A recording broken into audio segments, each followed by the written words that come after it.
मुझे आशा है कि आप लोग बहुत खूबसूरत होंगे, सुंदर होंगे, सुशील होंगे। और अभी जो भारत में दौड़ चल रही है कुंभ मेला की, तो प्रयागराज में संगम का दर्शन आपके परिवार से, आपके भाई बहन माता पिता जरूर गए होंगे।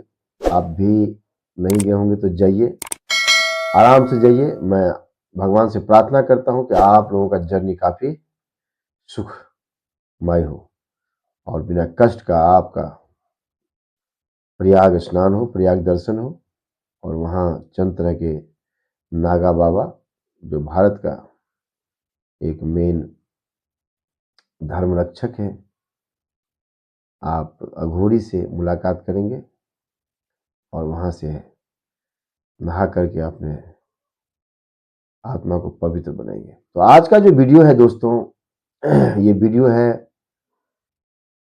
उस परिवार के लिए, उस परिवार के बच्चों के लिए,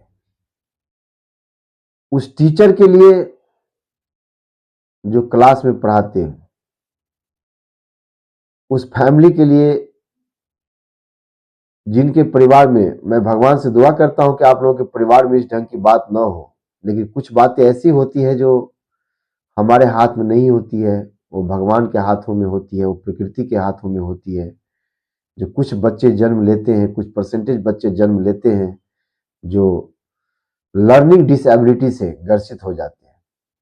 तो आज का जो वीडियो है दोस्तों, वो है लर्निंग डिसेबिलिटीज पे। मैंने सोचा कि ये भी एक परिवार में, आम परिवार में, जिनके परिवार में बच्चे के मम्मी पापा कम पढ़े लिखे होते हैं, वो सुबह में काम पे चले जाते हैं, बच्चा स्कूल चले जाते हैं, लेकिन बच्चे को जज नहीं कर पाते हैं कि हमारे बच्चे में कौन सा लर्निंग डिसेबिलिटीज है जिसके कारण मेरा बच्चे का परफॉर्मेंस आम बच्चों की तरह नहीं हो पा रहा है।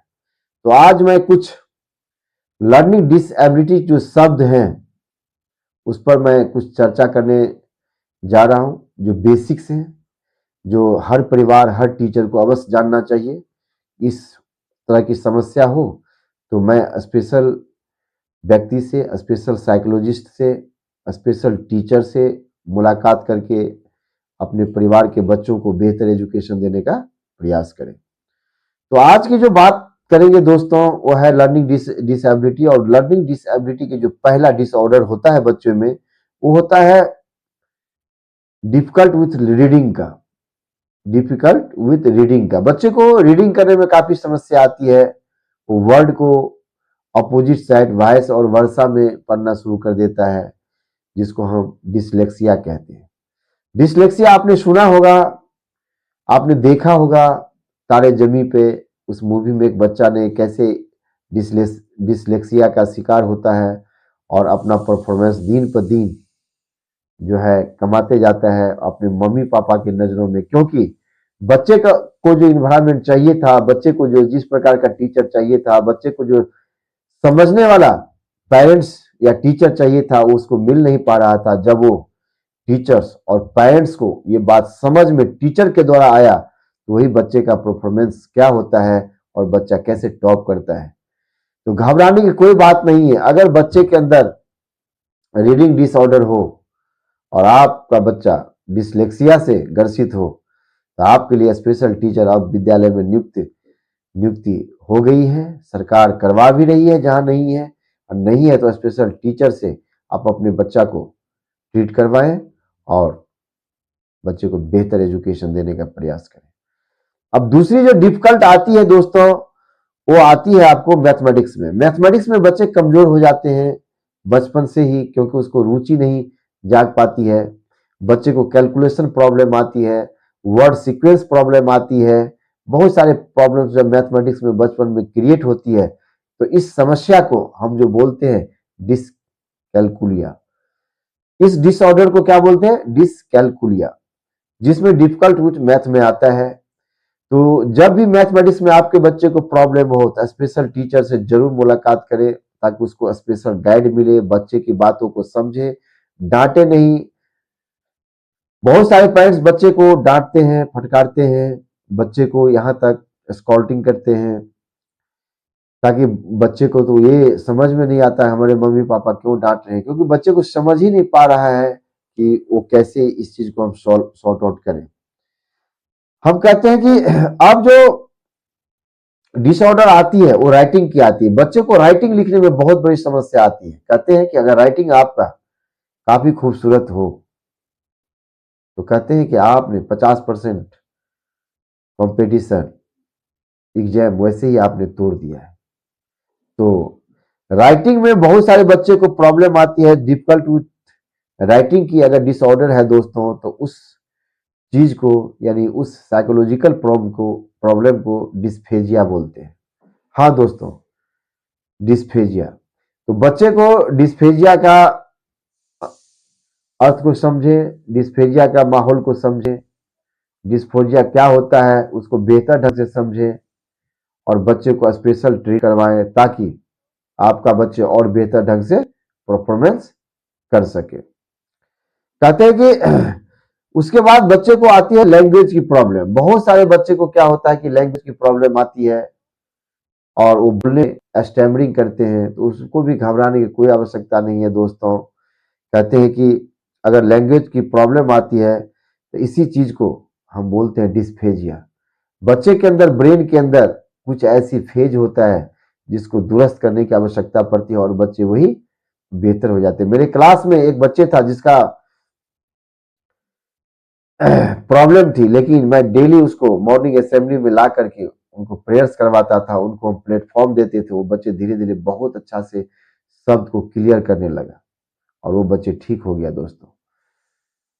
तो हमेशा ध्यान रखें, आपके बच्चे में किसी भी तरह का डिसऑर्डर हो, न घबराने की आवश्यकता है, न डरने की आवश्यकता है, न बच्चे को अंडर एस्टिमेट करने की आवश्यकता है, न मम्मी पापा को अंडर एस्टिमेट होने की आवश्यकता है। आपका बच्चा आम बच्चे की तरह है और वो बच्चे सब कुछ करेगा जो और तरह के बच्चे करते हैं।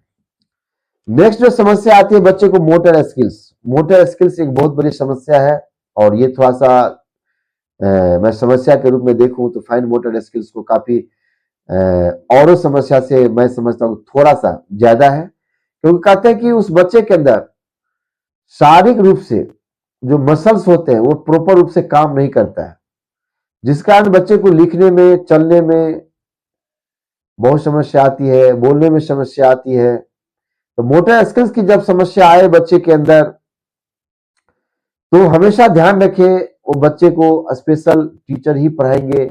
आपको प्यार से ही बच्चे को आगे लेकर जाना पड़ेगा।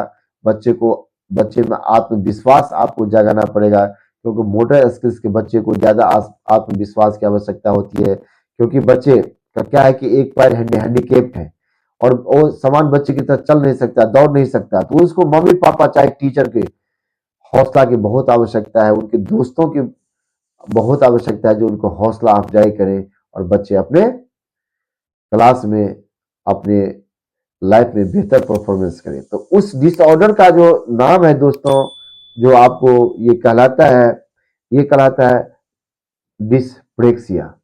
डिस्प्रेक्सिया की इसको शिकायत होती है, जिसमें मोटर स्किल्स की समस्या होती है।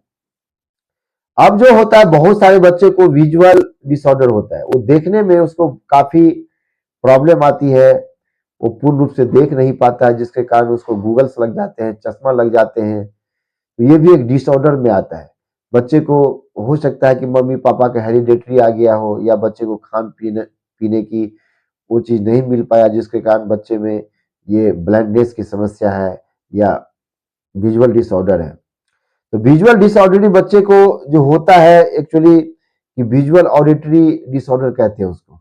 इसको विजुअल ऑडिटरी के कारण इसमें समस्या आती है। वो बच्चे धीरे धीरे उनको खाने पर अगर ध्यान दिया जाए, उसको अच्छे डॉक्टर से दिखवा करके उनको ये समस्या को सॉर्ट करवाया जाए, साइकोलॉजिस्ट से मिल करके अगर बच्चा को समस्या को आप सॉर्ट आउट करवाते हैं तो बच्चा आपका परफॉर्मेंस काफी बेहतर से करेगा। ये चीज को जान लीजिए। और बहुत सारे बच्चे को क्या होता है कि स्पेलिंग में डिसऑर्डर आती है, यानी स्पेलिंग करने में बहुत सारी समस्या, तो समझ ही नहीं पाता कि स्पेलिंग में क्या करे, स्पेलिंग डिसऑर्डर।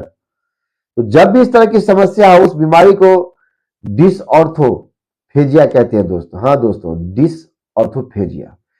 तो इसमें आप बच्चे को प्रैक्टिस करवा करके, आप स्टेज पे खड़ा करवा करके अपने घर के सामने में शीशा जहाँ बच्चे पढ़ते हैं वहाँ एक शीशा लगवा दें, बच्चे को रीडिंग करने के लिए प्रैक्टिस करवाएं, बोलने का प्रैक्टिस करवाएं। अगर आप ये करवाते हैं तो डिसऑर्थोफेजिया की जो समस्या है वो दिन पर दिन उनका दूर होता चला जाएगा।